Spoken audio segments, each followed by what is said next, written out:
What we have to do is continue to revel in the joy of wearing fabulous hats while we check in with KRQE News 13 anchor Elizabeth Alvarez. How do you like the hats? They look great. You ladies really look great in those hats. Oh, thanks. Thank you. You need to try one on. Yeah, you should try one. Yeah, I should. Happy Monday to you, ladies, and good morning to you at home. We begin this morning talking about a big story here in the Albuquerque area. We are learning more about the attack that happened inside of a Catholic church in Albuquerque over the weekend.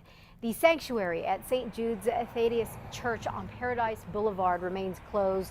The church's pastor doesn't know when it is going to reopen. Police say a young man started jumping over the pews, rushing toward the choir during Sunday's Mass. Police say people in the pews sprang into action when they realized the man was stabbing people in the choir. All the crowd or the people that were there just went towards him and started like getting him, tackling him down and holding him down. And everybody was calling 911. Well, parishioners held the attacker down until police got there. In all, we understand 4 people were stabbed. And according to this morning's Albuquerque Journal, they include the church choir director, Adam Alvarez, and the flute player, Gerald Madrid. We're told they all should survive. This morning, we are going to hear more about how the parishioners inside St. Jude took down the attacker. We'll be talking to the corrections officer who actually saved lives by going after the attacker. Police have identified the suspect as 24-year-old Lawrence Kapner. He apparently regularly goes to the church there with his mother, who is a minister at that church. Investigators say as soon as Kapner went after the choir, a bunch of people went after him, as I just mentioned, including an off-duty police officer and firefighters who were there. I remember standing up and I just remember seeing maybe 20 men all coming to protect us and offer their aid and service to protect us and make sure that nobody got hurt. It was unbelievable. Okay, again, we will have more on what happened at this stabbing in this Albuquerque church later on today in our later newscasts. In other news this morning, the FAA is trying to find out more about what happened in Valencia County Saturday when a skydiver died. Witnesses say the skydiver's parachute did open, but he apparently made a fast and hard turn to the ground and died. They say the man was an experienced skydiver. Later today, we could find out who he was.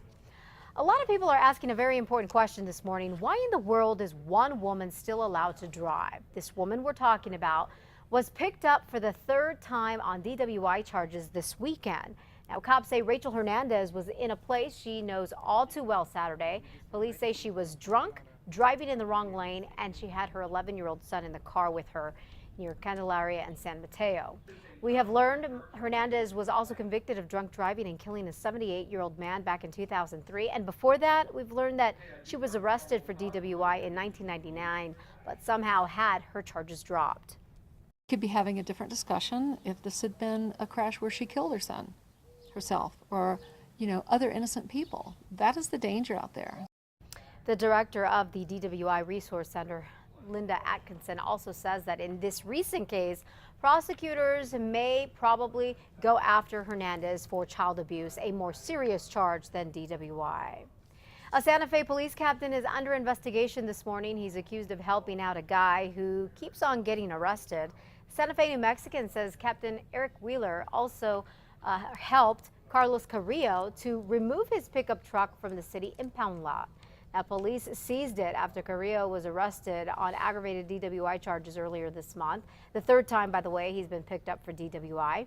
An attorney says that Captain Wheeler does not have the power to release an impound vehicle. So we called Captain Wheeler to get his side of the story, and he gave us this statement right here that says, quote, "I welcome this investigation. Unfortunately, there has to be an investigation, and it doesn't make me happy, but once the investigation is over, it'll make me happy because it will exonerate me," end quote. And that wraps it up for your Monday morning headlines. Be sure to watch Matt, Kristen, and myself every weekday morning on KRQE News 13 beginning at 4:30 a.m. All right, ladies, going to send it back to you. Thank you so much, Elizabeth.